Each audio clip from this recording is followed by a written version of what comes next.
பத்திரிகை நண்பர்கள் அனைவருக்கும் வணக்கம். சந்தோஷம். டைம் கம்மியாக இருக்குது. மேடையில் இருக்கும் அனைவருக்கும் வாழ்த்து சொன்ன வந்த அனைவருக்கும் என்னுடைய நன்றியை தெரிவிச்சுக்கிறேன். இந்த கதையில் ஒரு நல்ல கதாபாத்திரம் கொடுத்த கோபி சாருக்கு என்னுடைய நன்றி. சொன்ன மாதிரி இந்த கதை எப்படி சொல்லும்போதே என்ன சொல்லும்போதே இல்லை சார் ஒரு த்ரில்லர் படம் அவ்வளோதான் சொன்னார். அப்புறம் அங்கே ஸ்பாட்டுக்கு போனால் ஒவ்வொரு சீனாக கேட்குறேன், சீனை ஃபுல்லாக சொல்லவே மாட்டேங்கிறார். சார் சீனை சொல்லிட்டு படம் எடுங்கன்னா என்ன சார் சீனை சொல்லவே மாட்டேங்கிறீங்க? இல்லை சார் சொன்னால் சஸ்பென்ஸ் போயிடும் அப்படிங்கிறார். எனக்கு அதனால் சீனு சொல்லாமலே என்ன நடிக்க வச்சாப்புல. இவர் ஹீரோ யாருங்க அப்படின்னு கேட்டால் போய் நின்று போய் கண்ணாடி போட்டு பாக்யராஜ் சார் மாதிரி வந்து நிற்கிறாரு. இன்னைக்கு பாக்யராஜா யாராவது ஏற்றுவாங்களா நமக்கு தெரியலையே, எப்படி நடிக்கிறாரு அப்படின்னு பார்த்தா தலைவன் ஏதோ சாதாரணமாக இந்த நடிக்க வராது போல இருந்தால் நினச்சேன். ஆனால் பட்டையை கிளப்பிட்டாப்புல தினேஷ் சார். நான் எதிர்பார்க்கவே இல்லை. அதுக்கப்புறம் தான் எனக்கு தெரியும் தினமலரில் பத்திரிகை ஓனர் அப்படின்ட்டு. என்னப்பா நமக்கு இவர்கிட்ட பயிற்சி கூட கொஞ்சம் பயந்து கிந்து இருக்கலாம் அப்படின்னு பார்த்தா அவர் என்ன பார்த்து பயப்படுறாரு. ஐயோ என்னப்பா இது, நான் சார் நீங்கள் எப்படி நல்லா நடிக்கிறேன்னா இப்படி கெஞ்சி கேட்குறாரு. சூப்பரா சார், பரவாயில்லையா சார், நல்லா பண்ணேன். இன்னும் இவர் நம்மகிட்ட போய் கெஞ்சிக்கிட்டு இருக்காரு. நம்ம இவர் ஏதாவது நியூஸ் போட வைக்கலாம், யூஸ் பண்ணிக்கலான்னு பார்த்தா இவர் நான் நல்லா நடிக்கிறேன்னா டெய்லி இதே வேலையாக போச்சு. நம்ம பதில் சொல்கிறதே வேலையாக போச்சு. அதுதான் நம்ம ஆனந்த் பாண்டி தம்பி, அவனும் இதே தான். அண்ணா பரவாயில்லையா தம்பி, வந்துடுவேண்ணா. வந்துடுவேடா, எங்கடா இது சினிமாக்குள்ளே தானே இருக்க, வேற எங்கேயா போயிருக்கேன். நான் சாலிகிராமத்தை சுற்றும் போது கண்டிப்பாக வந்து தான் வேறு வழியே கிடையாது, வந்துடுவேடா அப்படின்னு. அதுமாதிரி அந்த பொண்ணுங்க அவங்க ட்ரெஸ்ஸை பார்க்குறதே வேலை. இவங்க அங்கேயே பார்த்துட்டு இருக்காங்க மைக்கை வச்சுருக்கு. இல்லைடா நம்ம எல்லாருமே தான் அப்படி. ஏன்னா என்ன சொல்லலாம் தப்பாக நினைப்பாங்க. இந்த பிள்ளைங்க ட்ரெஸ்ஸு கவர்ச்சியாக கொஞ்சம் பண்ணிட்டு வருமா, சரி நம்ம கண்ணு அந்த பக்கம் அப்படி திருப்பிக்கிட்டு அப்படி வயசுக்கு மரியாதை கொஞ்சம் திருப்பிக்குவோம் அப்படின்னு பார்த்தா டக்குனு அண்ணன் அப்படிங்க. ஐயோ அண்ணன் வேற சொல்லிட்டு இருந்த பாப்பா இப்படி. ஆனால் எல்லாருமே ஒரு நட்பாக ஜாலியாக சந்தோஷமாக ஒர்க் பண்ணோம். அது மாதிரி இணை தயாரிப்பாளர் தம்பி பேர் என்ன மறந்துட்டேன், சித்திக்கு சொல்லாமல் விட்டோன்னா அவ்வளோதான், அடுத்த படத்தில் என்னை வச்சு செஞ்சிருவான். அந்த அளவுக்கு ஒரு கவனிப்பு. இது வந்து ட்ரிப்பு போன மாதிரி தான் இருந்தது. அந்த காட்டேஜில் நாங்கள் ட்ரிப்புக்கு தங்கியிருந்த மாதிரி இருந்தது. நான் நிறைய பேசலான்னு பார்த்தேன், டைம் இல்லாமல் போச்சு, என்ன பண்ணுறதுன்னு தெரியல. சார் மன்னிச்சிங்க. படம் ரொம்ப நல்லா வந்திருக்கு, சந்தோஷம். நானும் இந்த படத்தில் ட்ரெய்லர் எல்லாம் பார்த்துட்டு என்னடா விஜயா புகழ்ந்துட்டு இருக்காங்க, நம்மளும் எதுவும் சொல்லாமல் இருக்காங்களே, படத்தில் நம்ம நடிச்சிருக்கோம், விஜய் சார் இதான் வந்து பின்ன லாஸ்ட்டில் உள்ள பார்க்கவே இல்லை. லாஸ்ட்டில் இந்த இது வரும்னு தெரியாது. அதுக்கப்புறம் தான் நியூஸாக வருது நாளைய முதல்வர் அப்படின்ட்டு. எனக்கும் கொஞ்சம் ஷாக்காக தான் இருந்தது. எப்படின்னு தெரில, பார்ப்போம். தெரில, அது நம்ம கையில் இல்லை, மக்கள் கையில் இருக்குது. அது அவங்கவுங்க நேரத்தை பொறுத்து இருக்குது. சந்தோஷம். இந்த படத்தில் நான் ஒரு முக்கியமான நல்ல கதாபாத்திரம் பண்ணியிருக்கேன். கண்டிப்பாக உங்கள் எல்லாத்தையும் கொஞ்சம் லைட்டாக பயமுத்துற கேரக்டர் தான். நீங்கள் பார்த்துட்டு சொல்லுங்கள். பத்திரிகை நண்பர்கள் எல்லாரும் சப்போர்ட் பண்ணுங்கள். நன்றி, தேங்க்யூ. டைம் இல்லாத காலத்தில் சீக்கிரமாக முடிச்சிட்டேன். தேங்க்யூ. இங்கு எங்களுடைய அழைப்பு ஏற்று வந்திருக்கிற அனைத்து சிறப்பு விருந்தினர்கள் அனைவருக்கும் வணக்கம். தேங்க்ஸ் சொல்கிறதுக்கு இவ்வளோ வச்சுருக்கேன், ஆனால் டைம் இல்லை. அதனால் மேடையில் இருக்கிற எல்லாருக்குமே எங்களை அழைப்பு ஏற்று வந்ததுனால ரொம்ப நன்றி. கீழே அமர்ந்திருக்கிற பத்திரிகை நண்பர்களுக்கு நன்றி. இந்த வெளிச்சத்தில் என்னை பேச விட்டு அழகாக பார்த்து என்னோட மற்ற டெக்னீஷியன்ஸ்லாம் கீழே உட்காந்துருக்காங்க. அவங்க எல்லாருமே தனித்தனியாக வாழ்த்தணும்னு நினச்சேன், சக்ஸஸ் மீட்டில் வாழ்த்தலாம். உங்கள் எல்லாருக்குமே நன்றி. அப்புறம் ப்ரோ நீங்கள் பேசும்போது நிறையா இன்டரப்ட் வந்துச்சு. நம்ம இக்னோர் நெகட்டிவிட்டியை ஃபாலோ பண்ணிகிட்டு இருக்கோம் ப்ரோ, அதனால் தைரியமாக இருங்க, அடுத்து பார்த்துக்கலாம். நான் நேரடியாக விஷயத்துக்கு வரேன். எல்லாருமே இந்த மேட்ரு ஏன் வச்சிங்கன்னு சொல்லி கேட்டே இருந்தாங்க. நிறைய இடத்துல ஒரு சில மீம்ஸ் கூட பார்த்தேன் நான். எப்படி இந்த படத்தில் இந்த சீன் வராது, நீங்கள் வேணால் பாருங்கள், பிளர் பண்ணிடுவாங்க, இல்லைனா கட் பண்ணிடுவாங்க அப்படின்னு சொல்லி நெகட்டிவாக தான் சொன்னாங்க. நீங்கள் கண்டிப்பாக தைரியமாக படம் வந்து பார்க்கலாம்.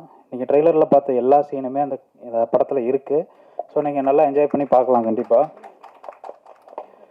அப்புறம் சார் எல்லாருமே வந்து நல்லா என்கரேஜ் பண்ணி மிகைப்படுத்தி பேசுனதை பார்த்தா எனக்கு பயமாக இருக்குது.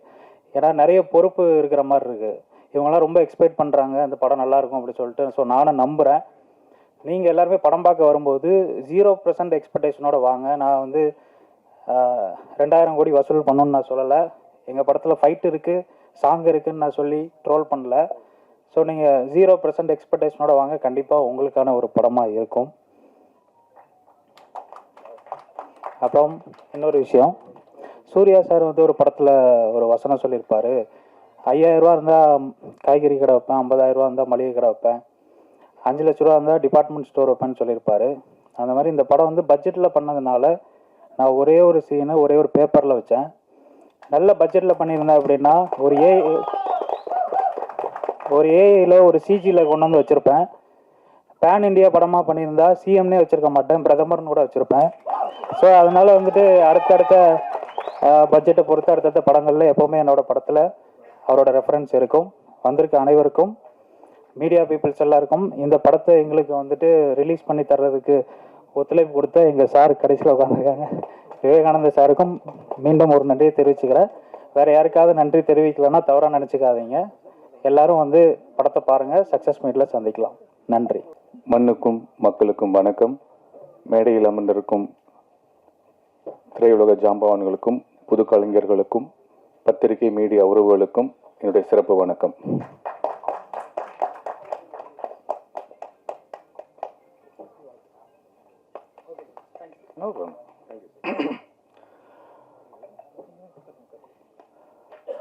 இந்த இசை வெளியீட்டு விழாவுக்கு என்னை அழைத்த என்னோட பிஆர்ஓ சதீஷ், சுந்தர் அண்ணன் அண்ட் என்னோட செல்லக்குட்டின்னு தான் சொல்லுவேன், சுரேஷ் அண்ட் தர்மா, அவங்க தான் என்னை கூப்பிட்டாங்க. எனக்கு இந்த படத்தை பற்றி எதுவுமே தெரியாது.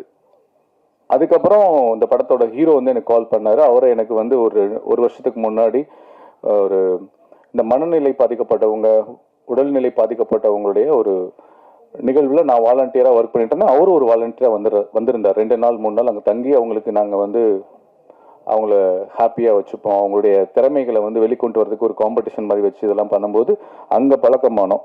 தினேஷ் இன்னைக்கு ஒரு மிரட்டலான ஒரு ஹீரோவாக பார்க்குறேன், சந்தோஷமாக இருக்குது. அண்ணன் சொன்ன மாதிரி, பேரரசன் சொன்ன மாதிரி அந்த பெட்ரூம் சீன் சூப்பருங்க.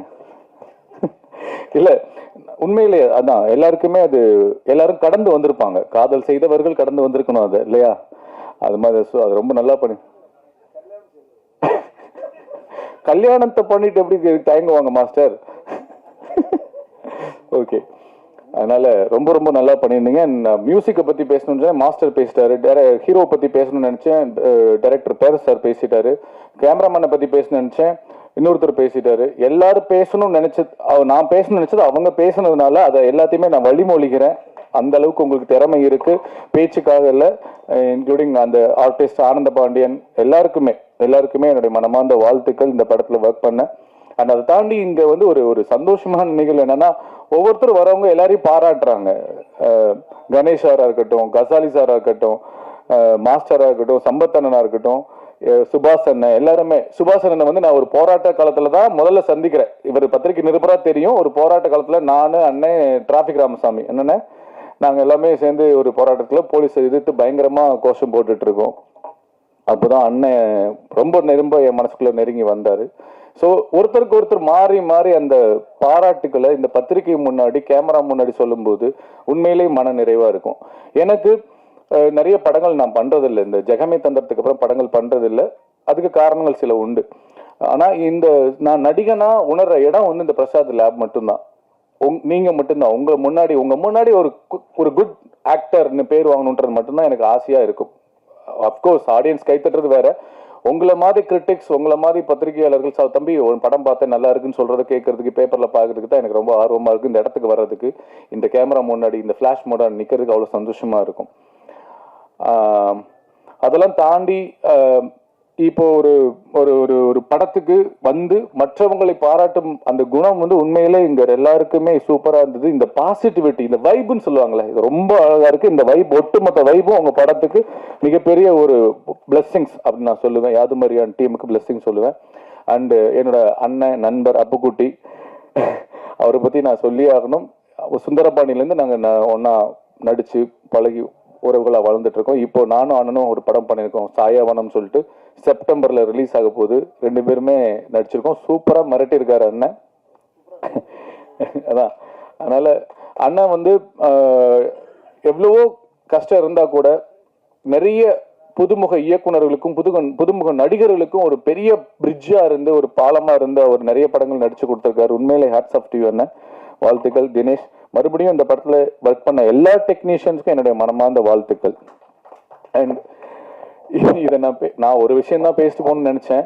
ஆனா மாஸ்டரும் இன்னொருத்தரும் யாரோ பேசினவங்க அரசியலை பத்தி பேசுனதுனால நான் ஒரு விஷயம் பேசுறேன். விஜய் அண்ணா எகைன், இந்த படம் எப்படி எனக்கு தெரிய வந்துச்சு அப்படின்னா, இதுக்கப்புறம் நான் தேடி பார்க்கும்போது இந்த போஸ்டர் தான் பார்த்தேன். இந்த மாதிரி இலவசமே இருக்கக்கூடாது, தமிழக முதல்வர் ஆணை அப்படின்னு சொல்லி போட்டு எனக்கு பயங்கரமா, அதாவது விஜய்ன்னு சொல்லி போட்டிருந்தார் அந்த நியூஸ். எனக்கு கட்டிங் வந்து எனக்கு சரியா இப்ப ஞாபகம் இல்லை, பதட்டத்துல. இலவசம் இருக்கக்கூடாது, தலைவர் விஜய், தமிழக முதல்வர் விஜய் அப்படின்னு போட்டிருந்தது. வாவ், நான் பார்த்தேன், வாவ் சூப்பர் அப்படின்ட்டு நான் உடனே ட்வீட் பண்ண போனேன். அப்புறம் பார்த்தேன் என்னடா அப்படின்னு கீழே பார்த்தா தமிழக முதல் ஒருவேளை கீழே வந்து நான் டேட் 26 போட்டிருந்துச்சு. ஆஹா, இது என்ன ஏதோ தப்பா இருக்கே, நம்ம ட்வீட் பண்ணக்கூடாதுன்னு சொல்லிட்டு பின் வாங்கிட்டேன். அப்புறம் அதுதான் விஷயம், இந்த படத்தை உலகம் முழுக்க கொண்டு போய் சேர்ந்தது. ஏன்னா தளபதி விஜய் என்பது வெறும் பெயர் அல்ல, 1 கோடி தமிழ்நாட்டில் இருக்கக்கூடிய 1 கோடி மக்களின் உயிர். அதுல நானும் ஒருத்தன். நான் மிகைப்படுத்தி பேசல, நான் 50 படங்கள் நடிச்சிட்டேன், தமிழ், மலையாளம், தெலுங்கு 3ல. ஆனா எனக்கு சௌந்தரராஜா இப்படி ஒரு நல்ல நடிகன், நல்ல மனுஷன் அப்படின்னு சொன்னது விஜய் அண்ணா பேசினதுக்கு அப்புறம் தான் எனக்கு இவ்வளவு பெரிய வெளிச்சம் கிடைச்சது. என் பெயருக்கு உயிர் கொடுத்தது தளபதி விஜய் அண்ணா. அதனால நான் அவரை பத்தி நான் சொல்ல வரல, அவரோட பழகுனதுனால சொல்றேன். நான் இப்போ இந்த 2 வருஷமா தமிழ்நாடு ஃபுல்லா இல்லாம உலக நாடுகள் ஃபுல்லா நான் சுத்திக்கிட்டு இருக்கேன். தமிழகர் மட்டும் இல்லாம உலக தமிழர்கள் மனதில் ஃபுல்லாவே விஜய் அண்ணா வாழ்ந்துட்டு இருக்காரு. இன்னும் அடுத்த 2026 மாஸ்டர், நம்பிக்கையில இல்ல மாஸ்டர், உறுதி. சோ 8 கோடி மக்கள் மனதிலும் இருக்கக்கூடிய உயிர் தான் எங்கள் தளபதி விஜய். சோ அந்த இலவசம் என்பது எனக்கும் பிடிக்காது. இலவசத்தை கொடுத்து நிறைய சோம்பேறித்தனம் பண்ணி வச்சுட்டாங்க. கல்வி, மருத்துவம், விவசாயம், இந்த பேசிக் நீட்ஸ்க்கு மட்டும் இலவசம் இல்லாம ஊக்கத்தொகையா இருக்கணும்னு ஆசைப்படுறேன். இது என்னுடைய பர்சனலா இருந்தது. அது விஜய் அண்ணா பாயிண்ட் ஆஃப் வியூல இவர் சொன்னது எனக்கு ரொம்ப ரொம்ப கனெக்டா இருந்தது. கோபி டைரக்டர் சொன்னது எனக்கு ரொம்ப, அப்ப யோசிச்சு பாருங்க, இன்னைக்கு இருக்க யங்ஸ்டர்ஸ்க்கு எல்லாமே அந்த இடத்துக்கு வந்துட்டாங்க, ஒரு மாற்றத்தை விரும்பி வந்துட்டாங்க, அது துணிச்சலா சொல்றதுக்கு, துணிச்சலா செய்யறதுக்கு வந்துட்டாங்க. ஏன்னா நான் உங்களுக்கு முன்னாடியே போட்டேன் தலைவா, நான் 2024 போட்டேன், முதலமைச்சர்னு போட்டுட்டு என் வீட்டுல இருக்கு, நான் வெளியேற்றல. என் நண்பர் சொன்னார் வேணாண்டா போடாது, அது நாகரிகமா இருக்காதுன்னு சொன்னதுனால நான் வெளியே போடல. 2024 காலண்டர் நான் முதலமைச்சர்னு அடிச்சு நான் எல்லாருக்குமே கொடுத்துட்டேன், என்னுடைய சொந்த பந்தத்துக்கு. ஸோ அதுல நான் உங்களை விட சீனியர், நான் பெருமைப்பட்டுக்கிறேன். ஸோ நீங்க தைரியமா நீங்க வந்து உங்க படத்துல வச்சு அதை வெளிப்படையா போட்டு அதை ரொம்ப ட்ரெண்ட் பண்ணது ரொம்ப ரொம்ப நல்லா இருந்தது. அது ஒரு நல்ல விஷயத்துக்காக. ஸோ இதெல்லாம் பேசும்போது ஒரு சின்ன கோபமும் வருது, இங்க பதிவு பண்ண வேண்டிய கட்டாயம் இருக்கு. கலையும் அரசியலும் இல்லாம எந்த ஒரு மனிதனின் வாழ்க்கையும் முழுமை அடையாது. அரசியல் பேசாதப்பா, இது ஆடியோ லான்ச் அப்படின்னா எப்படி? கலை பேசாதப்பா, இது பொது இடத்துல கலை பேசாதப்பா, அப்படிலாம் கிடையாது. ஒவ்வொரு மனிதனின் வாழ்க்கையிலும் அவனுடைய முழுமை, கலையும் அரசியலும் இல்லாமல் முழுமை அடையாது. அப்புறம் எப்படி நாங்க அரசியல் பேசாம இருக்க முடியும்? ஸோ நேத்து பாருங்க, ஒரு லாக்அப் டெத்ல செத்து போன அஜித் குமாரோட தம்பிக்காக, அவனுடைய நீதிக்காக தமிழக வெற்றி கழக தலைவர் எங்கள் தளபதி விஜய் அவர்கள் போராட்டத்தை வந்து பண்ணணும்னு சொல்லி கவர்மெண்ட் கிட்ட பர்மிஷன் வாங்கி இருக்காங்க.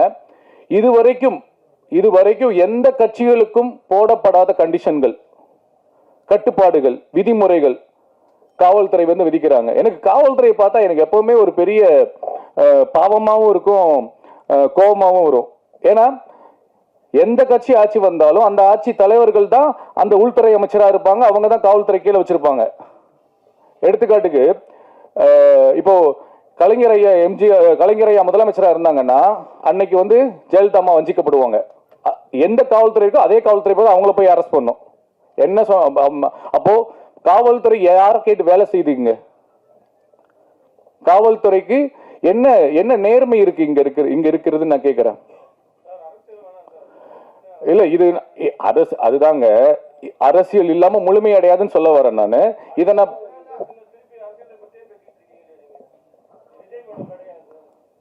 ஓகே,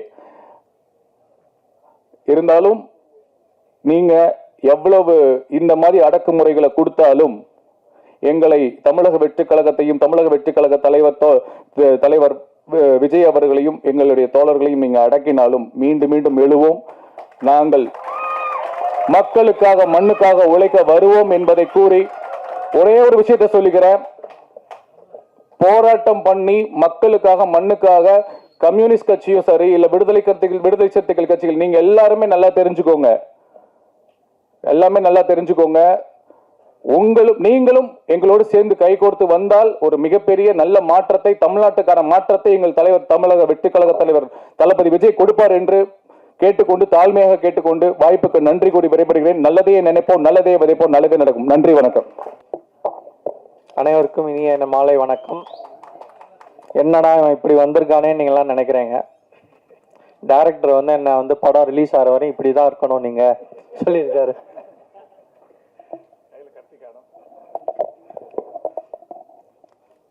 நான் வந்து இந்த ஒரு நிமிஷத்துக்காக தான் நான் இவ்வளோ வருஷமா நான் ஆசைப்பட்டு இருந்தேன். அது எனக்கு இப்போ நடந்திருக்கிறது எனக்கு ரொம்ப சந்தோஷமா இருக்கு.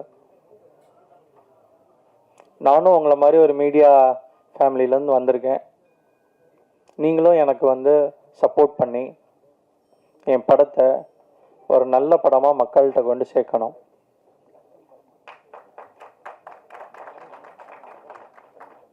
இந்த கதையை நான் கேட்கும்போது டைரக்டர் வந்து என்கிட்ட வந்து நல்ல ஒரு அதை ஃபீல் பண்ணி சொன்னார். ஸோ அதுலேயே நான் வந்து இந்த படத்தை பண்ணுறேன் சொல்லி நான் ஒத்துக்கிட்டேன். அப்புறம் அந்த நடுவில் இந்த விஜய் மாதிரியும் சொன்னார், அது வேணுமா அப்படின்னு கேட்டேன். இல்லை சார், இது நம்ம படத்துக்கு வந்து நான் ஏற்கனவே பண்ணினது, நான் இதுக்காண்டி நான் ஸ்பெஷலாலாம் பண்ணலை சொன்னார். சரி, ஓகே, இருக்கட்டும் அப்படி சொல்லி நாங்களும் தைரியமாக பண்ணி முடிச்சிட்டோம். நான் வந்து உங்கள் வீட்டு பிள்ளை. நீங்கள் தான் என்னை ஒவ்வொரு படியாக என்னை மேலே ஏற்றி விட்டு உச்சத்துக்கு கொண்டு போகலைனாலும் ஓரளவு மக்களுக்கு தெரிகிற ஒரு நடிகராக என்னை நீங்கள் கொண்டு போய் நிறுத்தணும். நாங்கள் எல்லாரும் ஒரு சின்ன ஒரு பட்டிங் டீம் தான். எங்கள் கூட ஒர்க் பண்ண எல்லாருமே வந்து ஒரு 2 படம் 3 படம் பண்ணவங்க தான். யாருமே 10 படம் 50 படம் பண்ணவங்க கிடையாது.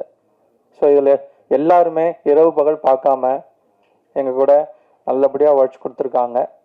எல்லாருக்கும் யாதும் மரியான் சார்பாக எங்களோட நன்றிகள். பத்திரிகையாளருக்கும் நீங்களும் மக்கள்கிட்ட நல்லபடியாக கொண்டு போய் சேர்ப்பீங்க. தேங்க்யூ. இந்த மேடையில் வந்து அமர்ந்திருக்கும் பெரியவர்களுக்கும் எனது அன்பான வணக்கம். நீங்கள்லாம் வந்தது எனக்கு ஒரு பூஸ்ட் கிடைச்ச மாதிரி. தேங்க்யூ. அனைவருக்கும் வணக்கம். எப்பவும் பிரசாத் ஆப்பில் ஒரு 3 நேரம் ஸ்பெண்ட் பண்ணுவேன். இன்னைக்கு முழு நாள் ஸ்பெண்ட் பண்ணுற ஆகி போச்சு. அடுத்த ஃபங்க்ஷன் வேறு இருக்குது. இந்த மேடை கொஞ்சம் வித்தியாசமான மேடை தான். அது முதல்ல இது சிறப்பு என்னென்னா, இயக்குனர் கோபி வந்து தளபதி விஜய் சாரோட ஃபேன்.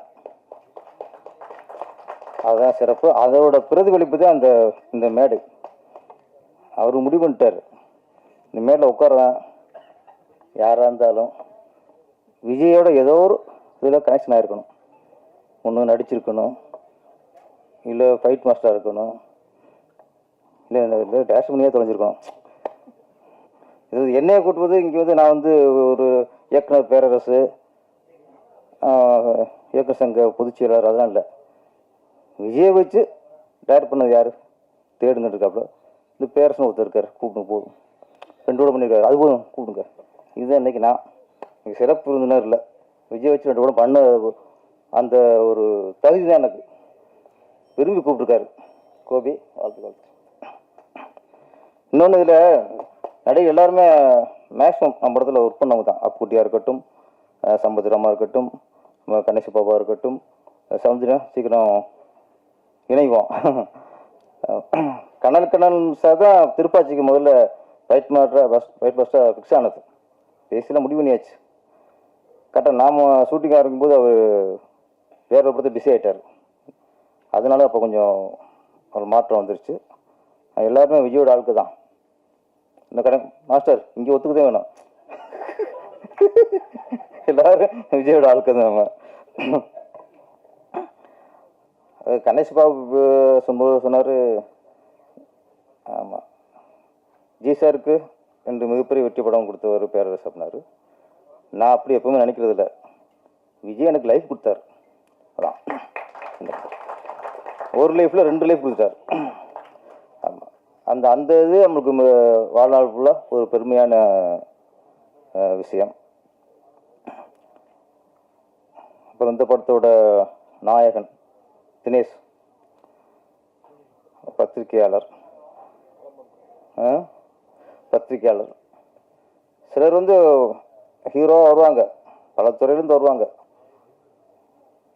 ஆசையில் ஆர்வத்தில் வருவாங்க. அது படம் பார்க்கும்போது தெரிஞ்சுக்குவோம், இது ஆசைக்காக நடிச்சிருக்காங்க, ஒரு ஆர்வத்தில் நடிச்சிருக்காங்கன்ட்டு. ஆனால் அப்படி தான் நினச்சேன். சரி, பத்திரிக்கை திறந்து அவர் ஒரு ஆர்வத்தில் பண்ணியிருப்பாரோன்ட்டு. இது முழுக்க முழுக்க ஒரு நடிகருக்கான தகுதி, முழு தகுதி இருக்கு அவருக்கு. ஆசைக்காக ஆர்வத்துக்காக ஒரு கலை வெறி. அந்த கலை வெறி தான் அந்த கொலை வெறியோட உட்காந்துருக்காரு.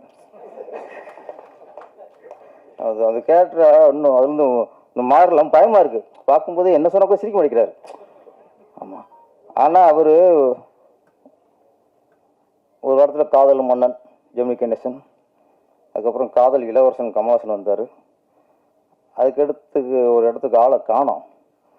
இதில் ஒரு பெட்ரூம் சீன் இருந்துச்சு, அது போதும். மனுஷன் புகுந்து விளையாண்டாரு. ஆமாம் ஆமாம், நான் நினைக்கிறேன் அந்த ஒரு சீனுக்காக தான் கதையை ஒத்துருப்பார் போல இருக்கு. கையை போகிறாரு, கையிலும் உழைக்கிறாரு. அப்புறம் சரி கொஞ்சம் அந்த மூடோட்டம் ஆகி போச்சு அவருக்கு. மூடோட்டம் ஆனோடனே டக்குனு செல்லை பார்த்து ஏற்றிக்கிறார்.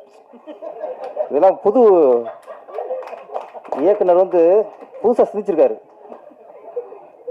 அவரும் பாக்கியராஜர் வந்து முருகன்கா சொன்னார், இது அதையும் மீறிடுச்சு. இப்போ டல்லாயிருச்சா, ஒன்றும் இல்லை, செல்ஃபோனை எடு, அப்படியே ரீல்ஸ், அதுக்கு பேர் ஏதோ ஒன்று மூணு இடத்துல ஏதாவது இருந்தாண்ணா.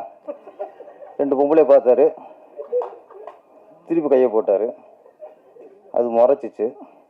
அப்போதைக்கு டைலாக், லவ்வு தான்மா. எல்லாமே அங்கே அப்படி தான் ஆரம்பிக்கும், அது எங்கேயும் முடியுங்கிறது அப்புறம். அது மாதிரி அந்த ஒரு சீனில் அவர் வந்து தினேஷ் வந்து பூந்து விளையாண்டான்னு சொல்லலாம். ஆமாம் சார், இந்த படத்துக்கு ஒரு சீன் போதும் சார். என்ன சார், நீங்கள் ஆக்சுவலாக நீங்கள் அந்த ட்ரெஸ் தான் உட்காந்துருக்கணும், அது சந்தோஷமாக அந்த ஃபீல் பண்ணிக்கணும்.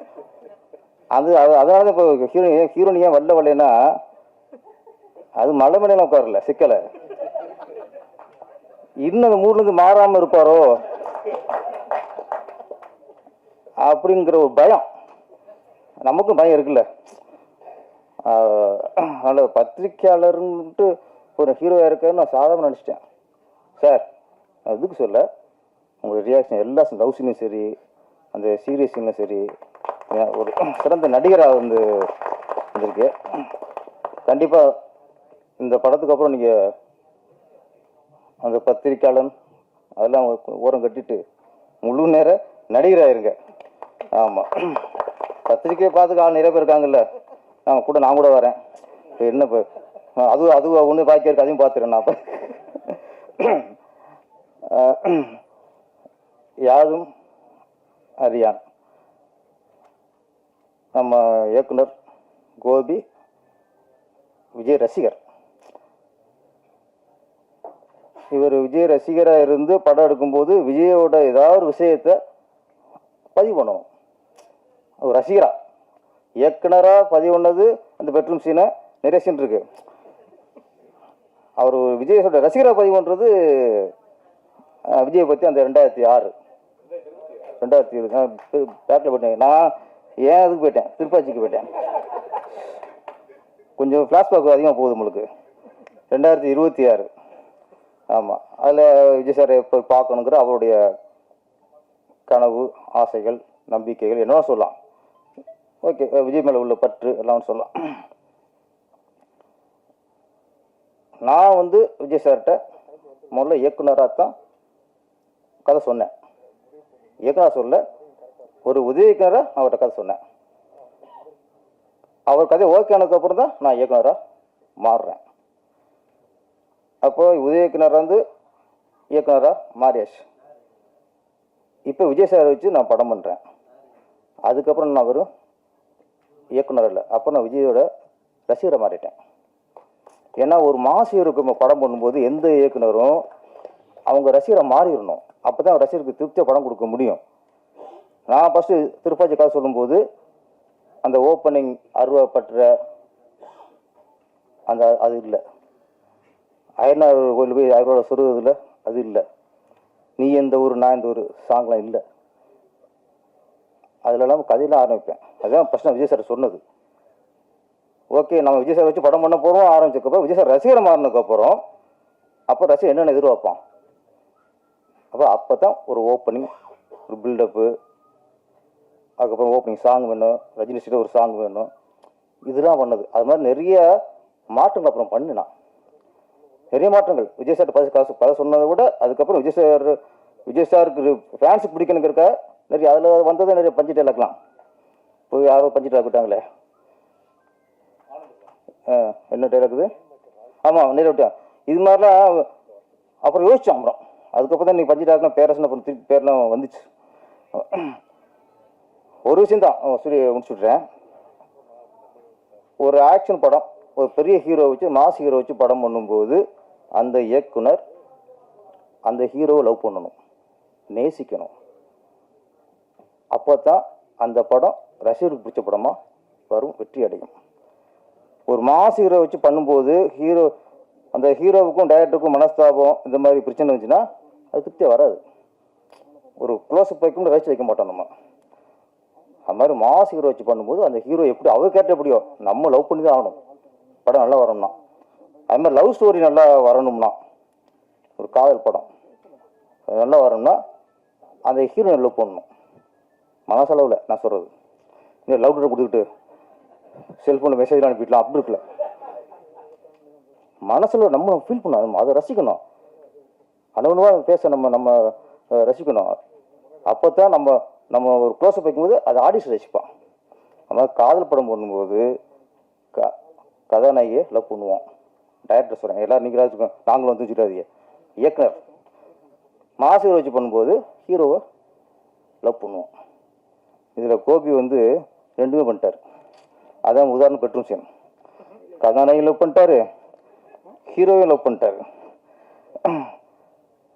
மாஸ்டர் சொன்ன மாதிரி இதில் ரீரெக்கார்டிங் சூப்பர்.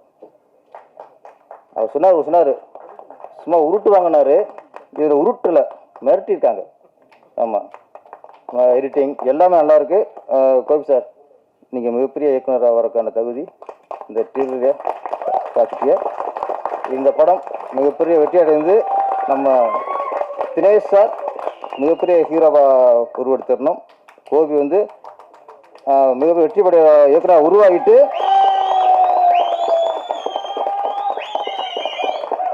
பெரிய வெற்றியை கொடுத்துட்டு விஜய் கட்சியில் இணைஞ்சிடணும். அது அடுத்த நிச்சயமாக இருக்கட்டும். அப்புறம் நம்ம சவுந்தர் சார் இருக்கார், அவர் நிறைய கொடியை செடி வளர்த்துக்கிட்டு இருந்தார். இப்போ தாவக்க கொடியை வளர்த்துக்கிட்டு இருக்காரு. என்ன, ஒரு பக்கம் செடி வளர்க்குறாரு, ஒரு பக்கம் விஜய் சாரோட கொடியை வளர்த்துக்கிருக்காரு. ஏன்னா நல்ல ஒரு சேர்ந்துட்டீங்க, நல்ல ஒரு பேசியிருக்காங்க. ஒரு சீட்டை வாங்கி எம்எல்ஏ ஆகி மக்களுக்கு நல்லது பண்ணுங்க, மண்ணுக்கும் மக்களுக்கும் நல்லது பண்ணுங்க. நன்றி, வணக்கம். நான் அப்படிலாம் சொல்லவே இல்லைங்க. இல்லை, ஒரு படத்துக்கு ப்ரமோஷனுக்கு ஏன் வரலன்னு வரல. அனைத்து பத்திரிகை நண்பர்களுக்கும் இந்த விழாவில் பங்கேற்கும் சகோதர சகோதரிகளுக்கும் மேடையில் அமைந்திருக்கும் ஜாமான்களுக்கும் முதல் வணக்கம். அப்படி ஒரு பெரிய விஷயத்தில் நான் சொல்லவே இல்லை. நான் கேட்டேன், ஒரு படத்தோட முக்கியமான ஒரு கதாநாயகன் இருக்கும்போது கதாநாயகி கண்டிப்பாக வர வேண்டும் இல்லையான்னு கேட்டேன். அவங்க ரொம்ப நிறைய படங்கள் பண்ணி பிஸியாக இருக்காங்களா தெரியாது, பேர் தெரியல, அதனால தான் கேட்டேன். தப்பா என் பேர் தெரியாமல் இந்த ஆடியோ பக்ஷி வந்திருக்காரு. இல்லை, இப்போ கதாநாயகர் சொன்னார், இல்லை அவங்க ஏதோ பிஸியாக இருக்காங்க. சரி, பிஸியாக இருக்கு, நல்ல விஷயம்தான். சரி, இருந்தாலும் ஒரு படத்தை மதிக்க வேண்டும். அது யாராக இருந்தாலும், நாங்கள் இந்த படத்தில் பணிபுரியவில்லை என்றாலும் இந்த திரைப்பட ட்ரெய்லரை நான் ஒரு 2 days முன்னாடி பார்த்து இது ஒரு அருமையான ஒரு, அதாவது நான் ஏன் சொல்ல வேண்டும் என்றால் நாங்களே சொல்ல வேண்டும் என்றால் ஒரு படத்தின் முன்னோட்டம் தான் அந்த படத்துடைய கதையை நிர்ணயிக்கும், அந்த படத்தோட குவாலிட்டியை சொல்லும். அந்த விஷயத்தில் இது முதல் குவாலிட்டியில் இருப்பதை பார்த்து பெருமை அடைகிறேன். ஏன்னா நாங்களும் எத்தனையோ படங்கள், எத்தனையோ ட்ரெய்லர்ஸ் நாங்களும் கட் பண்ணுறோம், எத்தனையோ வெளியே விடுறோம். இருந்தாலும் அந்த படத்தில் ஒரு அருமையான ஒரு முன்னோட்டம். அதுவும் அந்த எழுத்து மேற்கும் கோபி அவருடைய முயற்சி மிகப்பெரிய வெற்றி அடையும் கண்டிப்பாக. ஏன்னா அந்த படத்தில் ஒரு கான்செப்டாகவே நல்லா இருக்குது. 26 ஒரு விஷயம் சொல்லியிருந்தார், அது ஒரு நம்பிக்கை, அது நல்ல விஷயம் தான். ஒவ்வொருத்தருக்கும் ஒரு நம்பிக்கை இருக்கும் இல்லையா? நம்ம இளவரசருக்கு ஒரு நம்பிக்கை இருக்கும். என்ன சார் பேரு சாருக்கு ஒரு நம்பிக்கை இருக்கு. இல்லை ஒவ்வொருத்தருக்கும் ஒரு நம்பிக்கை இல்லை.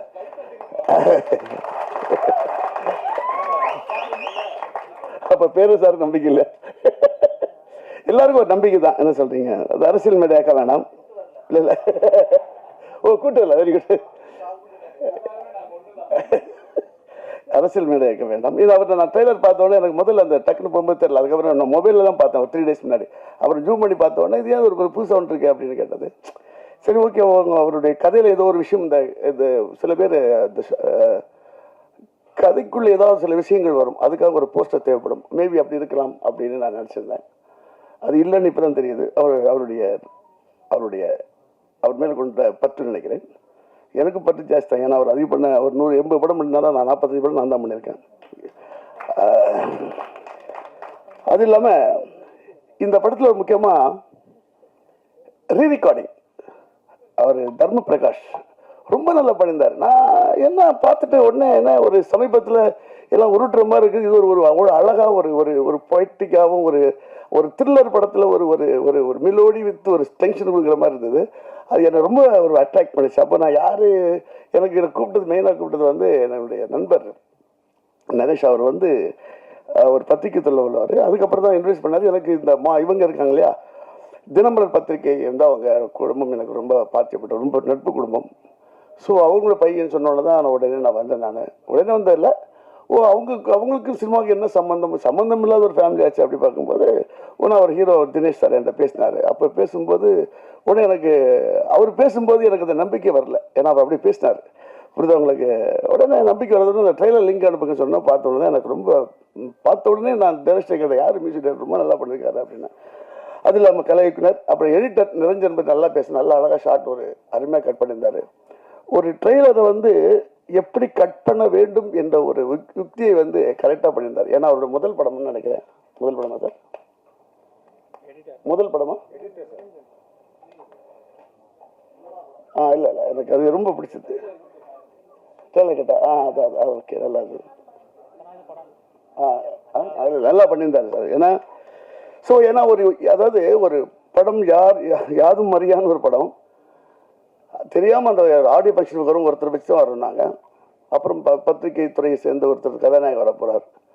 அது வரும்போது அந்த அந்த படத்தோட தரம் எப்படின்றது அந்த முன்னோட்டம் தான், அந்த ட்ரெய்லர் தான். அந்த ட்ரெய்லர் சிறப்பாக இருந்தது.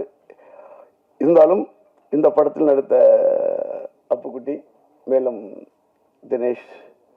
தம்பி தினேஷ் அவரும், மேலும் அந்த மலை மேல் நிற்கும் அந்த கதாநாயகர் 2 பேருக்கும்,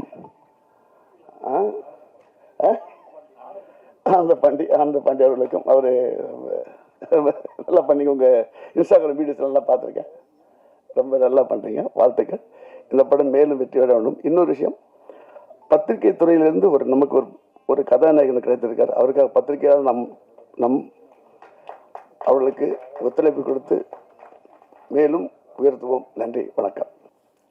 தினமலர் பற்றி நமக்கெல்லாம் தெரியும்.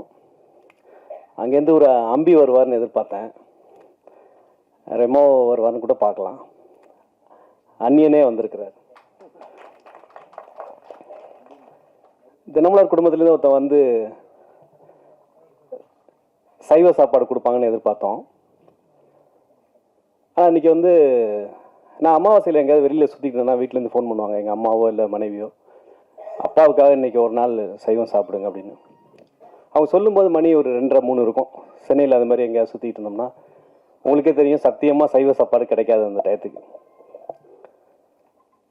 சைவம் வந்து இன்றைக்கி ரொம்ப ரேர் ஆகிடுச்சு, அசைவம் தான் வந்து ட்ரெண்ட் ஆகிடுச்சு. ஸோ அதனால் அந்த தினமலர் குடும்பத்துலேருந்து அசைவமாக ஒரு படம் கொடுப்போம், கமர்ஷியலாக ஒரு ஹிட்டு கொடுப்போம் அப்படின்ற மாதிரி ஒரு திட்டமிட்டு ஒரு படம் நடிச்சிருக்காரு தினேஷ் சார். இன்றைக்கி உள்ள சூழ்நிலைக்கு புத்திசாலி பிள்ளை எப்படி பொழைச்சிக்கணுமோ அந்த மாதிரி ஒரு படம் கொடுத்துருக்காரு. அதுக்கு வாழ்த்துக்கள் தினேஷ் சாருக்கு. சோகமாக பார்க்குறாரு. நான் சொன்னதில் அவருக்கு சந்தோஷமாக வருத்தமானு தெரில. நிச்சயமாக வந்து இந்த நிச்சயமாக அந்த படம் வெற்றி அடையும் போது நிச்சயமாக ஒரு உச்சக்கட்ட மகிழ்ச்சியை வந்து அனுபவிப்பார். ரொம்ப அப்பாவியாக பார்த்த ஒரு பிள்ளை இப்படி ஒரு டெரராக பண்ணியிருக்காரு அப்படிங்கும்போது எங்களுக்கே ரொம்ப ஆச்சரியமாக இருந்தது. அவர் அப்பப்போ அந்த விஷயங்கள்லாம் அனுப்பும்போது நான் பெருசாக ஒன்றும் கமெண்ட் சொல்ல மாட்டேன். நிச்சயமாக அந்த நிகழ்ச்சியில் பேசுவோம் அப்படின்றதுனால தான் நான் எதுவுமே சொல்லாமல் இருந்தேன். நம்ம நேரில் சில இப்போ மனிதர்களை பார்ப்போம், ஆனால் திரையில் அந்த மனிதர்களை பார்க்கும்போது அவங்க வேறு மாதிரி பிரம்மாண்டமான விஸ்வரூப தரிசனம் இருக்கும். விஜய் சாரை பற்றிலாம் எல்லாரும் சொன்னாங்க. அவரோட 4 படங்கள் நடிக்கும்போது நேரில் பார்க்கும்போது இந்த அப்பாவி பிள்ளையா இப்படி திரையில் வந்து இப்படி விளையாடுது, பூந்து விளையாடுது, வீடு கட்டி விளையாடுது அப்படின்ற மாதிரி இருக்கும். விஜய் சாரோட நெருங்கி பழகின அவங்க எல்லாருக்குமே தெரியும். ரொம்ப சாஃப்டாக பேசுவார், ரொம்ப யதார்த்தமாக ரொம்ப இதாக பேசுவார். வணக்கம்னு சொன்னால் கூட அந்த எல்லா எழுத்தையும் சேர்த்து வச்சு மாட்டார், அப்படி மென்மையாக தான் பேசுவார். ஆனால் அவர் டைலாக் பேசும்போது ஆகட்டும், அவரோட ஆக்ஷன் சீக்வன்ஸ் ஆகட்டும், அது ஒரு மாதிரி வேறு லெவலில் இருந்து இன்றைக்கி வந்து ஒரு பெரிய உச்சத்தில் இருக்கக்கூடிய ஒரு சூழ்நிலையாக இருக்கார். அந்த வரிசையில் சினிமாவில் வந்து ரொம்ப நம்ம நேரில் சாஃப்டாக பார்க்கக்கூடிய எல்லாருமே வந்து திரையில் வந்து அவங்களோட பர்ஃபார்மன்ஸை வந்து நமக்கு ஒரு விஸ்வரூப தரிசனம் கொடுத்துருக்காங்க. அந்த வரிசையில் தினேஷும் வந்து வரணும் அப்படின்னு என்னுடைய வாழ்த்துக்களை தெரிவிச்சுக்கிறேன். ரொம்ப ரொம்ப மகிழ்ச்சியாக இருக்குது. ரொம்ப அவருடைய நட்புக்காக நிறைய பேர் இப்போ கூட பேரரசர் சொன்னாங்க, நான் எனக்கு வர முடியல, முக்கியமான வேலை இருந்தது. கணக்கல் மாஸ்டர் கேட்டாங்க, அவங்கள்ட்ட கேட்டாங்க, கேட்கும்போது எப்படி வர்றீங்க அப்படின்னு பக்கத்தில் கேட்டுட்டு இருக்கும்போது அவங்க சொன்னாங்க, பேரரசர் இல்லை தினமலர் அப்படின்னு சொல்லி சொன்னாங்க, அதனால் நான் வேறு வேலையெல்லாம் விட்டுட்டு நான் வந்துட்டேன் அப்படின்ற மாதிரி. அந்த மாதிரி வந்து முக்கியமாக வந்து நான் திரும்ப அவரே பற்றி பேசுகிறேன் அப்படின்னு தப்பாக நினச்சிக்க வேண்டாம். ஏன்னா வந்து கோபியை பற்றியும் ரொம்ப முக்கியமாக பேசி ஆகணும், டேரக்டர் கோபியை பற்றியும் பேசி ஆகணும். அதுக்கு முன்னாடி இவரை பற்றி சொல்லணும்னா வந்து ரொம்ப இந்த படத்துக்காக ரொம்ப அவர் எல்லாத்தையும் ஃபோன் பண்ணி அதெல்லாம் அனுப்பிச்சு இதெல்லாம் வந்து நண்பர்கள் வந்து எல்லாருக்கும் சொல்லுங்கள், ஷேர் பண்ணுங்கள் அப்படின்ற மாதிரி விஷயம் இருந்தது. எனக்கு அப்படி சொல்லும்போது இதுக்கான தேவையே இல்லை, அவருக்கு செய்ய வேண்டிய கடமை எங்களுக்கு இருக்குது. ஒவ்வொரு நடிகனாகட்டும், ஒவ்வொரு இயக்குனராகட்டும், ஒவ்வொரு தொழில்நுட்ப கலைஞர்களாகட்டும், அந்த பத்திரிகையில் இன்னைக்கு எவ்வளவுதான் என்னமா வந்தாலுமே கூட அந்த பத்திரிகையில் ஒரு பேர் வர்றதன் மூலமாக ஒரு பெரிய டைரக்டருக்கு ஞாபகம் வருங்க. ஒரு படத்தில் நம்மளை நடிக்கிற கூப்பிட்டுருப்பாங்க, அந்த பத்திரிகையில் உங்களோட பேர் பார்த்தங்க, அது வேற ஒரு பெரிய படமாக இருக்கும், பெரிய செய்தியாக இருக்கும். அதில் வந்து அந்த நடிகர்கள் லிஸ்ட்டில் ஒரு சின்னதாக நம்மளுடைய பேர் வந்திருக்கும், இல்லை தொழில்நுட்ப கலைஞர்கள் லிஸ்ட்டில் நம்மளுடைய பேர் வந்திருக்கும் பாருங்க. அது பார்த்துட்டு ஒரு நிச்சயமாக வந்து ஒரு மணிரத்னத்துக்கோ சங்கருக்கோ கூட நினைவுக்கு வர அளவுக்கு பத்திரிகைகளுடைய ஆளுமை வந்து இருந்துச்சு. இன்னைக்குமே கூட இன்னைக்கு வந்து படப்பிடிப்புக்கெல்லாம் போனவங்களாம் அங்கெல்லாம் சவுத்துலாம் போனோம்னா எல்லாமே தினமலர் தான், சவுத்துலாம் முழுக்க ஆக்கிரமிப்பு தினமலர் தான் இருக்குது. எவ்வளவு டிஜிட்டல் மீடியா வந்தாலுமே கூட இன்னைக்கு பத்திரிகை இருந்துகிட்டு தான் இருக்குது, உயிரோட இருந்துகிட்டு தான் இருக்குது. அது காரணங்கள் வேற. கையில் வச்சுட்டு அப்படியே என்னதான் நம்ம ஸ்க்ரோல் பண்ணி பார்த்தாலுமே கூட அந்த கையில் வச்சுட்டு உயிரோட்டமாக அப்படி பார்க்கக்கூடியது பத்திரிகை வந்து இன்னமும் அது வந்து இவ்வளவு போட்டி உலகத்தில் கூட இருந்துகிட்டு தான் இருக்கு.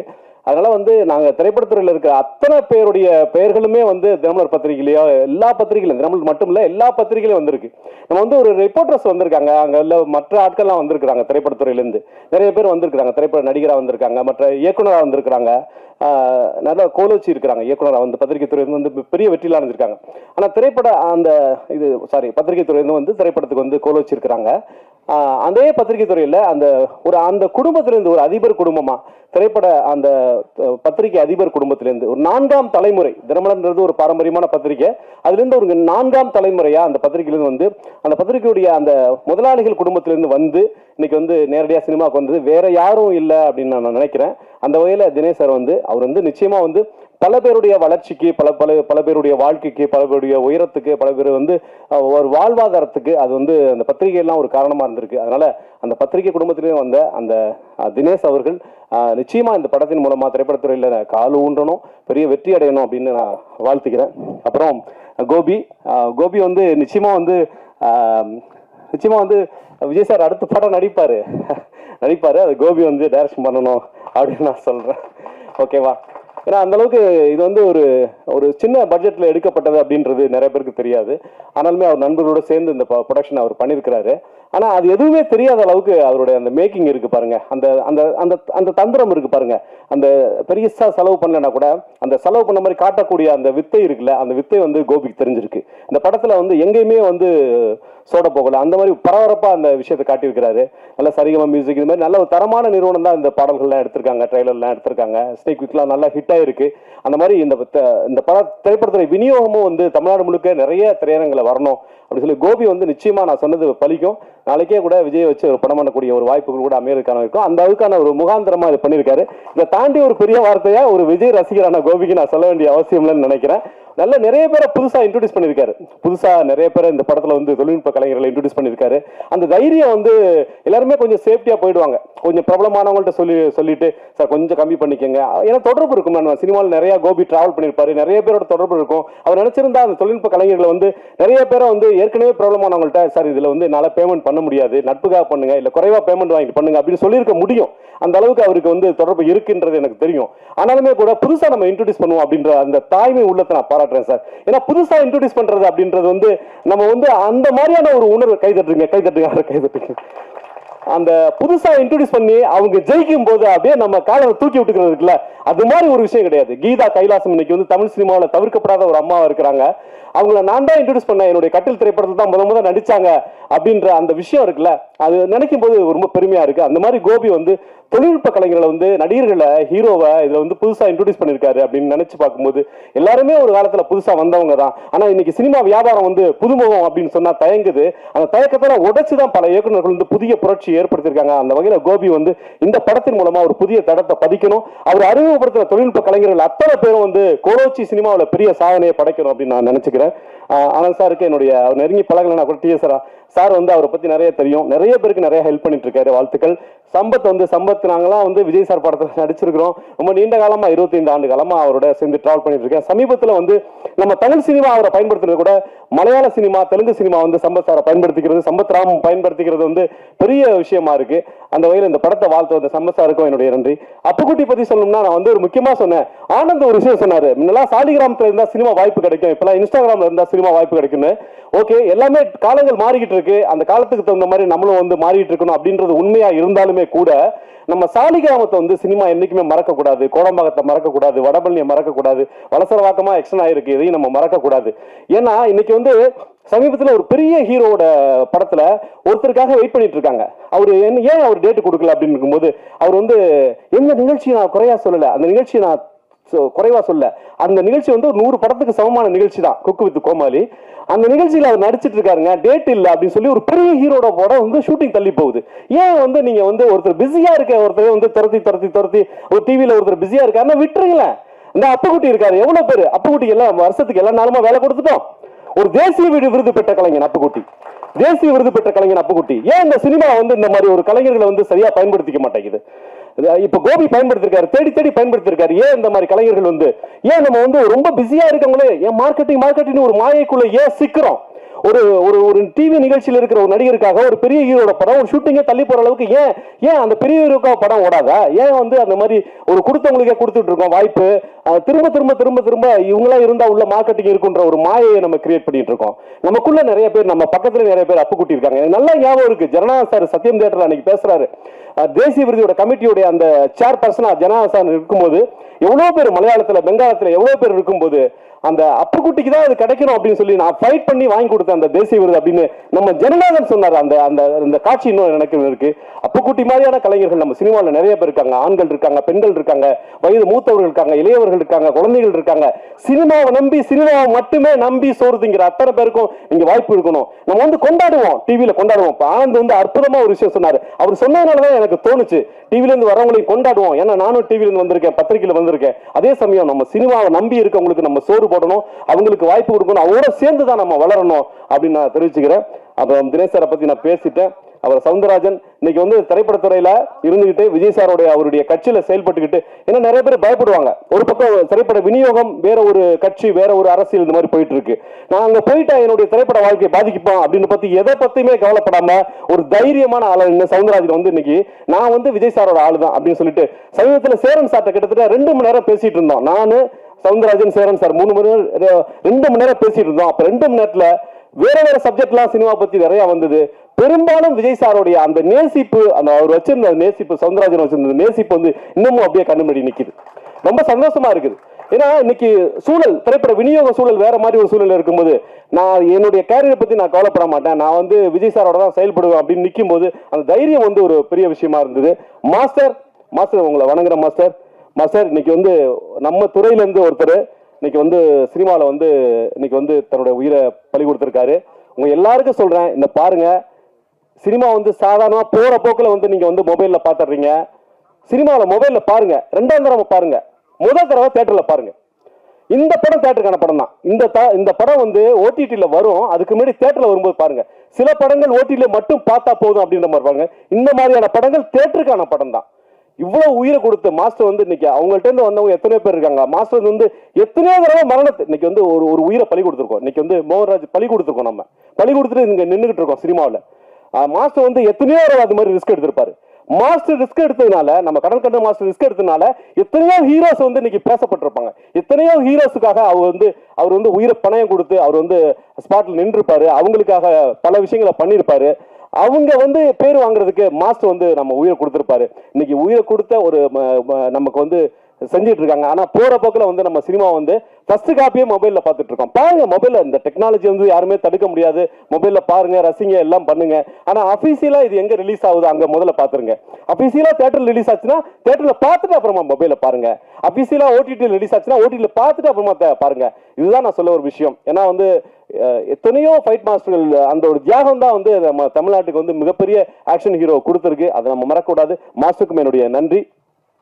பேரரசு சாரை பத்தி சொல்லணும்னா, ஏன் வந்து இந்த படத்தை பாராட்ட வந்துட்டு எல்லாரையும் பாராட்டுறேன் அப்படின்னா, எல்லாரும் ஒருத்தர் தொடர்புல ஒருத்தர் சங்கிலி பிணைக்கப்பட்டிருக்கிறோம். அதனாலதான் பேரரசு சார் இன்னைக்கு விஜய் சார் வந்து இன்னைக்கு உச்சத்துல இருக்கிறது காரணம் பல இயக்குநர்கள் சில இயக்குநர்கள், அந்த சில இயக்குநர்கள மிக எண்ணிக்கையில சொற்பமான குறிப்பிடத்தக்க ஒரு 4 இயக்குநர்களை தாண்டி வேற இயக்குநர்களே கிடையாது. அந்த 4 இயக்குநர்கள் இல்லைன்னு சொன்னா, அந்த விக்ரமன் சார் தொடங்கி அதுக்கப்புறம் வந்த ஒரு 4 இயக்குநர்கள் இல்லைன்னு சொன்னா இன்னைக்கு விஜய் சார் இல்லை. அந்த 4 இயக்குநர்கள மிக மிக முக்கியமான இயக்குனர் நம்ம பேரரசு சார். அவர் விஜய் சார் சமீபத்தில் கடைசியா அதிரி புதிரியா உண்மையான மக்களுக்கு பிடிச்ச ஹிட் கொடுத்த படம் கொடுத்துன்னு சொன்னா சத்தியமா சொல்லுங்க, பேரரசு சார் படத்தை தாண்டி அதுக்கப்புறம் ஒரு படம் கொடுத்தான்னு சொன்னா இல்ல.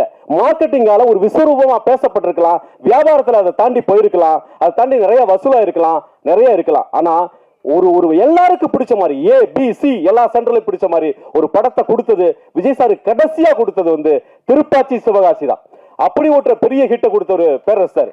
மலையாளத்துல இது மாதிரி ஒரு ஹிட் கொடுத்த ஹீரோ இருக்கா, டைரக்டர் இருக்கான்னு சொன்னா அந்த ஹீரோ திரும்ப அந்த டைரக்டரை கூப்பிட்டு வாங்க நம்ம படம் பண்றோம் அப்படி சொல்றாங்க. மலையாளத்துல ஒரு ஹீரோ கொஞ்சம் பின்னணி டைரக்டர் கூப்பிட்டு ஹீரோக்கு படம் கொடுக்குறாங்க. இது மாதிரி ஒருத்தர் உதவி பண்ணிக்கிறாங்க. ஆனா தமிழ்ல அப்படிப்பட்ட ஒரு சூழல் இல்ல. அப்படிப்பட்ட ஒரு சூழல் வரணும். விஜய் சாருக்கு பெரிய ஹிட் கொடுத்த அந்த பேரரசு சாருக்கும் என்னுடைய வணக்கத்துக்கு. கசாலி சார் எப்பயுமே வந்து எனக்கு ரொம்ப உதவி பண்ணணும் அப்படின்னு நிறைய முயற்சிகள் பண்ணுவாரு. இன்னைக்கு வந்து சினிமா எடுத்துட்டு ரிலீஸ் பண்ண தடுமாறி இருக்கவங்களாம் கசாலி சார் நிறைய உதவிட்டு இருக்காரு. இந்த படத்தோட டீம் பாத்தீங்கன்னா இந்த எல்லா டீம் ஒருத்தரா எனக்கு பேர் சொல்லதில்ல. கேமராமேன் சார் வந்து எனக்கு எதுவும் தெரியாதுன்னு சொன்னாரு. அவருக்கு எல்லாமே தெரியும் அப்படின்றதெல்லாம் இதுல தெரிஞ்சது.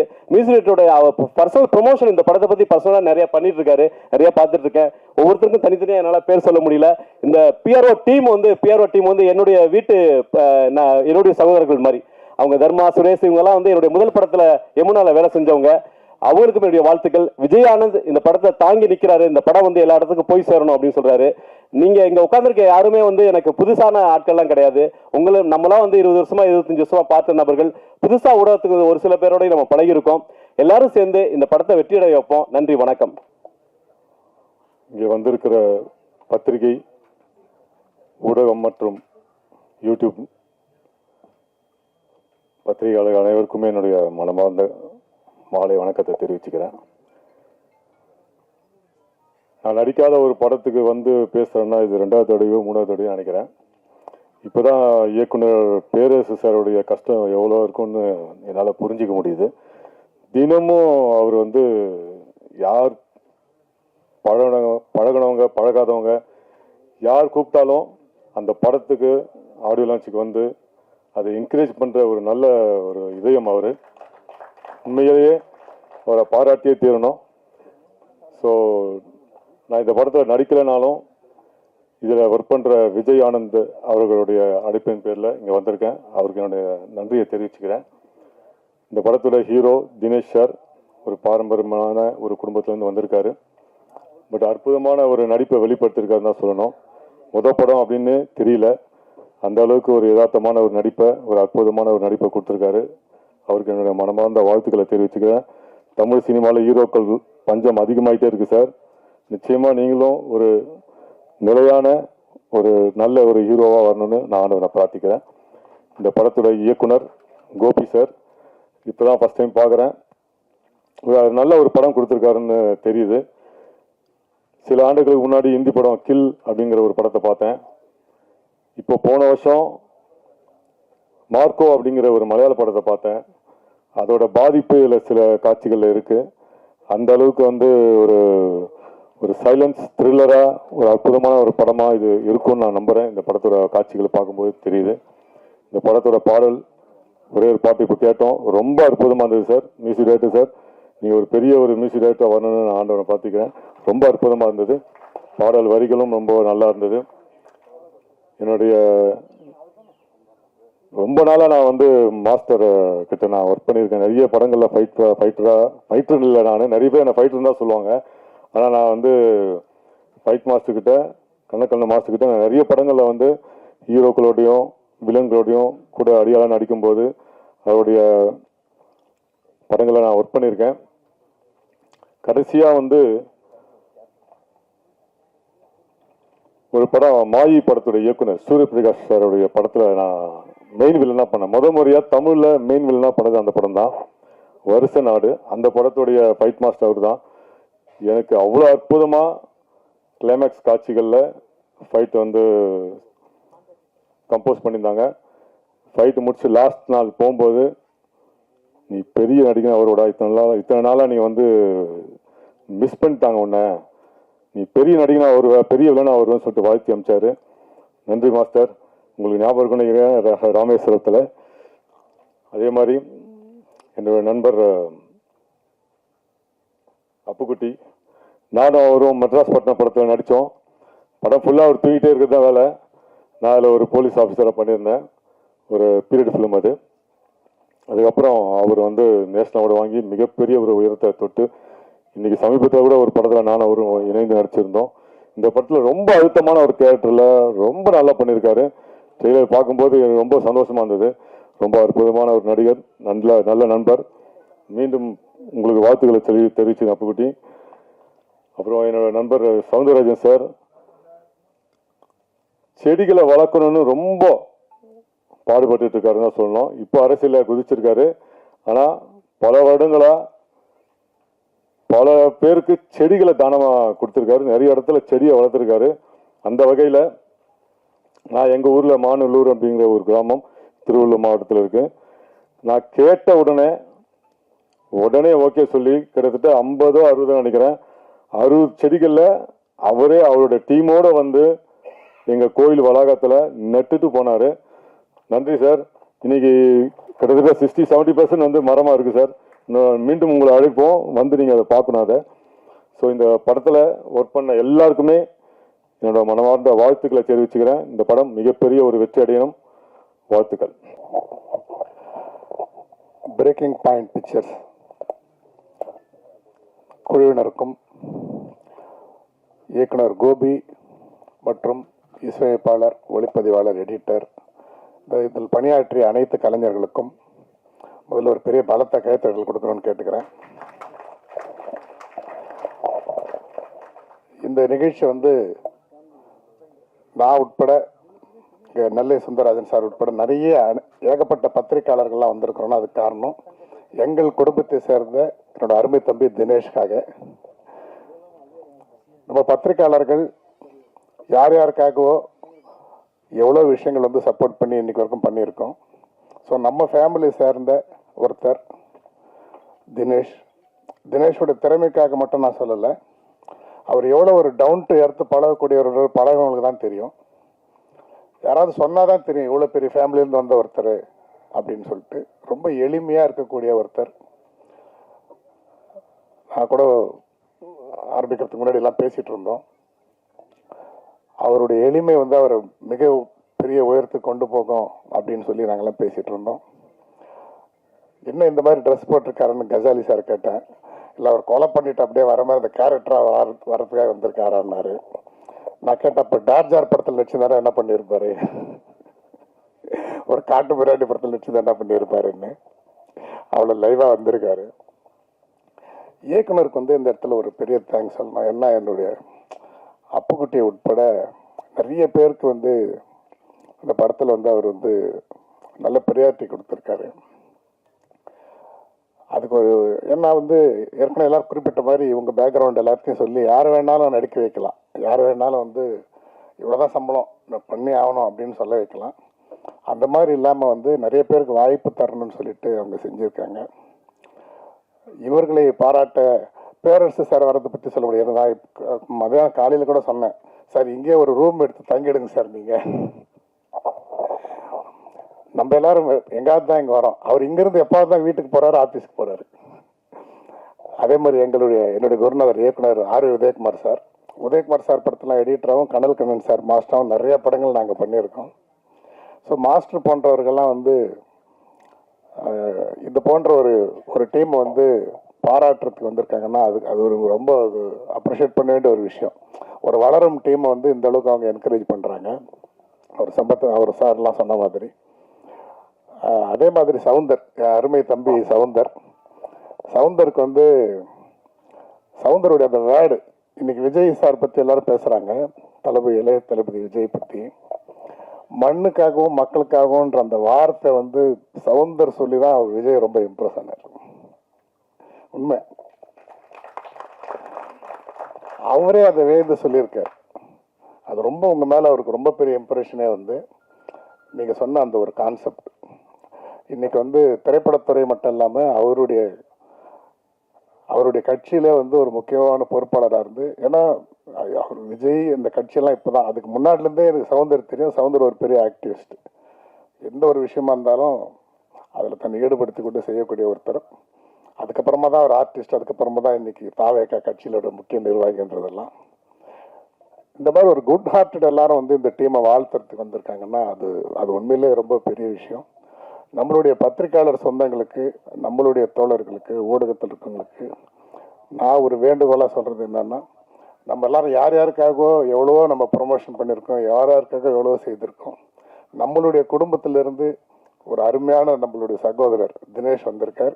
அவருக்கு நாம் நிச்சயமாக எந்த அளவுக்கு இந்த படத்தை ப்ரொமோட் பண்ணி எந்த அளவுக்கு சப்போர்ட் பண்ணுமோ அந்த அளவுக்கு சப்போர்ட் பண்ணணும்னு சொல்லி கேட்டுக்கிட்டு நன்றி கூறி விடைபெறுகிறேன். நன்றி, வணக்கம். என் நெஞ்சில் கூட இருக்கும் என் நண்பாங்க நண்பா, வேற லெவல் நண்பா.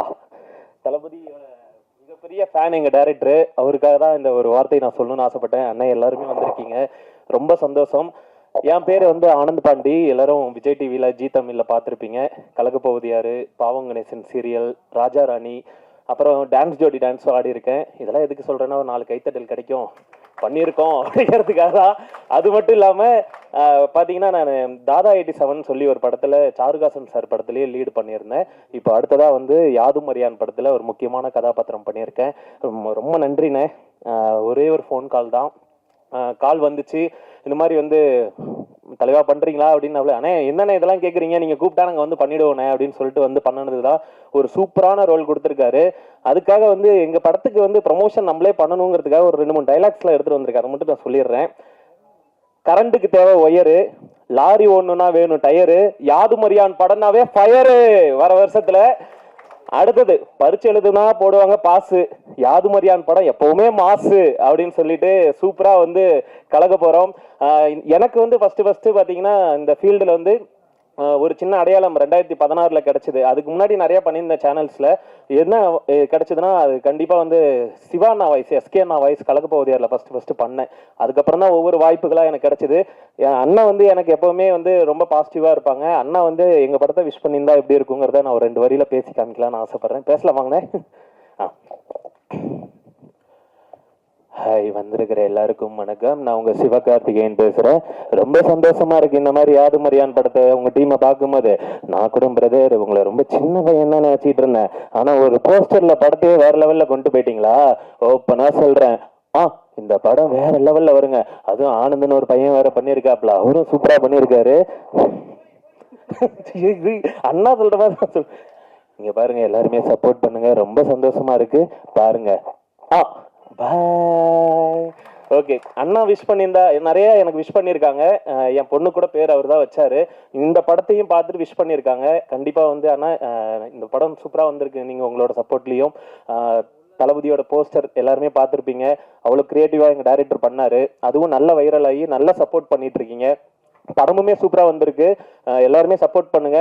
ஃபர்ஸ்ட்லாம் வந்து இது எதுக்கு சொல்கிறேன்னா, இதை நான் சொல்லி ஆகணும் எங்கேயா ஸ்டேஜ் கிடச்சிதுன்னா அப்படின்ட்டு இருந்தேன். நான் ஃபர்ஸ்ட்லாம் வந்து நான் ஒரு கொஞ்சம் வருஷத்துக்கு முன்னாடி வந்து நாங்கள் பூந்தமல்லியிலேருந்து சினிமா வாய்ப்பு தேடுறதுக்காக சாலிகிராமம் வரணும்.